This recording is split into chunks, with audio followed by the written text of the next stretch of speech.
सोने का सिक्का और सच्ची खामोशी। एक दफा का जिक्र है, एक पुराने शहर में एक मशहूर मूर्तिकार यानी स्कल्प्टर रहता था, जिसका नाम आर्यन था। आर्यन इतनी खूबसूरत मूर्तियां बनाता था कि लोग दूर दूर से देखने आते थे। एक दिन एक अमीर व्यापारी उसके पास आया और बोला, मैं तुम्हें 1000 सोने के सिक्के दूंगा अगर तुम मेरी ऐसी मूर्ति बनाओ जो बिल्कुल मेरी तरह दिखे, लेकिन उसमें मेरी रूह झलकती हो। आर्यन ने काम शुरू किया।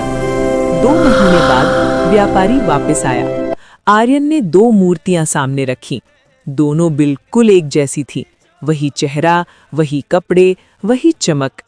व्यापारी हैरान रह गया और पूछा, इनमें से कौन सी मेरी असली रूह वाली मूर्ति है? आर्यन ने कहा, आप खुद पहचानिए। असली पहचान। व्यापारी ने पहली मूर्ति को गौर से देखा और उसकी तारीफ करने लगा। वाह, इसकी आंखें कितनी चमकदार हैं, बिल्कुल मेरी तरह। फिर वो दूसरी मूर्ति के पास गया। वो मूर्ति थोड़ी शांत और गंभीर थी। व्यापारी ने उसकी बुराई करनी शुरू कर दी। इसका चेहरा थोड़ा उदास है और ये उतनी खास नहीं लग रही।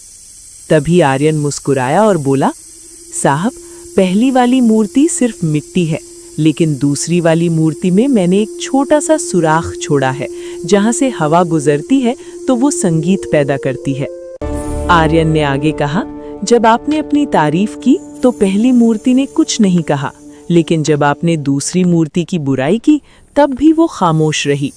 इंसान की रूह वही होती है जो ना तो तारीफ से फूलती है और ना ही बुराई से टूटती है।